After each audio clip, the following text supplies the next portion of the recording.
यहाँ पर देखिए कितने प्रबुद्ध लोग बैठे हैं और सवाल जो आपने किया, किसी ने कहा कि आप पर भरोसा क्यों करें, जनसुराज पर भरोसा क्यों करें। बात तो ठीक है भाई, जनसुराज पर भरोसा क्यों करें, आप भी तो ठग सकते हैं। आप तो ऐसे बात कर रहे हैं जैसे मानो आपके पास 50 विकल्प पहले से हैं। अरे भाई, आपके पास विकल्प ही क्या है। आप जनसुराज पर भरोसा न करें तो क्या कीजिएगा, जो जिस दशा में जी रहे हैं वैसे और जीते रहेंगे। जनसुराज पर आप भरोसा क्यों करें। आप यहाँ बहुत सारे डॉक्टर बैठे हैं, मान लीजिए कि आपको कोई बीमारी हो गई, उसका आप इलाज कराते हैं, डॉक्टर साहब ने सारी दवा देकर देख ली, आपका सुधार नहीं हुआ, तो डॉक्टर ने बताया भाई आपको लाइलाज बीमारी हो गई है, सुधरने वाला नहीं है, मन हो तो दवा खाइए, मन हो तो मत खाइए, दवा का इलाज नहीं हो सकता, अब इसका इलाज नहीं हो सकता। आप भी दुखी मन से जाके वही दवा खा रहे हैं, डायबिटीज हो गया मान लीजिए, तो दवा खा रहे हैं, सुधार उसका इलाज नहीं संभव है। अचानक से डॉक्टर साहब एक दिन आपको फोन करके ये बोल दें कि भाई मेरे एक नई दवा आई है जिससे संभव है कि अगर आप खाओ तो आपका रोग ठीक हो सकता है, लेकिन संभावना 20% की है, 80% संभावना है कि दवा काम नहीं करेगी, लेकिन 20% संभावना है, 10% संभावना है कि शायद आपका इलाज रोग ठीक हो जाए। तो आप क्या कहेंगे, पुरानी वाला दवा खाते रहेंगे कि नई दवा जो आई है उसको ट्राई कीजिएगा। 100% बुद्धिजीवी लोग ये कहेंगे कि डॉक्टर साहब नए वाला दवा देके देखिए, 20% सही, कहीं ठीक तो हो जाए, पुराना वाले से तो ऐसे भी कुछ नहीं हो रहा।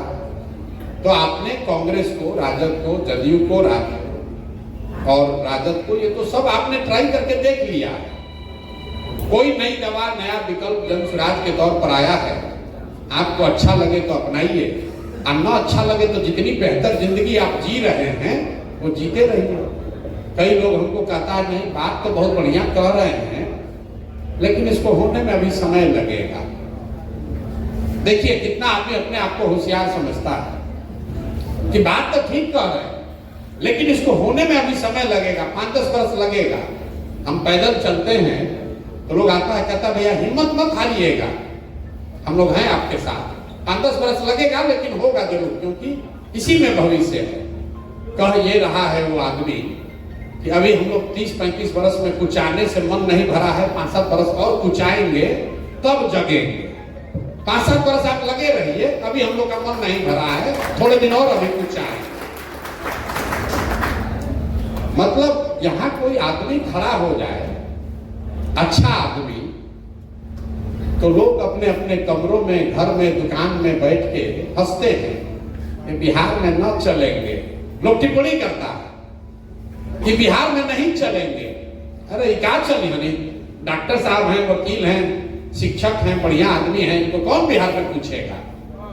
आप अपने कमरे में बैठकर हंसते हैं, कोई अच्छा आदमी खड़ा हो जाए, समाज को सुधारने का प्रयास करने लगे, तो अपने आप को प्रबुद्ध बताने वाले लोग दुकान में बैठकर, ऑफिस में बैठ के विवेचना करते हैं, ये तो न चलेंगे, ये नहीं चलेंगे। बिहार में तो कोई दमदार आदमी चाहिए, बालू माफिया, शराब माफिया 50 गाड़ी के साथ गम लेकर निकलता है तो आपको लगता है बड़ा मजबूत आदमी है। मेरे भाई जब वो न चलेंगे तो जो आदमी है वो रहेंगे। आप अपना देख लीजिए, प्रशांत किशोर अगर विधायक नहीं बनेंगे तो हमारे जीवन पर क्या फर्क पड़ेगा। हम कोई राजनीति तो विधायक मंत्री बनने के लिए कर नहीं रहे हैं, ऊपर वाले की कृपा से विधायक मंत्री का जो रुतबा, जो हैसियत, जो शोहरत होती है उससे बहुत ज्यादा भगवान ने दिया है। हम उसके लिए नहीं चल रहे, रास्ते में चल रहे, कर रहे, पैदल चल रहा है। देखिए कैसे बेवकूफ आदमी, बिहार में सुधार पाएंगे। अरे हम नहीं सुधार पाएंगे तो हमारा लड़का थोड़े पढ़ता है समस्तीपुर के सड़ा हुआ स्कूल में, हमारा लड़का तो देश के सबसे अच्छे स्कूल में पढ़ता है। चिंता आपको होनी चाहिए कि सुधार का कोई मौका दिख रहा है, फिर भी आप बैठकर विवेचना कर रहे हैं।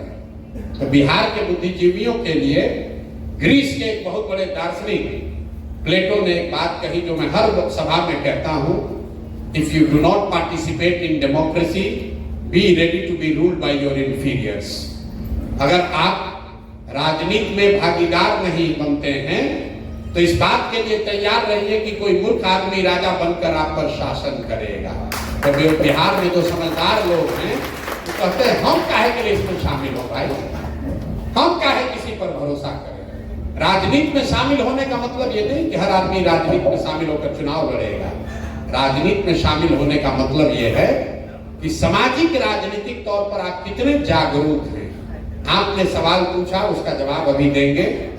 शिक्षा कैसे सुधारिएगा, भ्रष्टाचार कैसे रुकेगा, जनसुराज कैसे जीतेगा, जाति से कैसे निपटिएगा, इसमें कोई ऐसा सवाल नहीं है जो पिछले 2.5 बरस में बिहार के गांव-गांव में जाकर हमने नहीं बताया।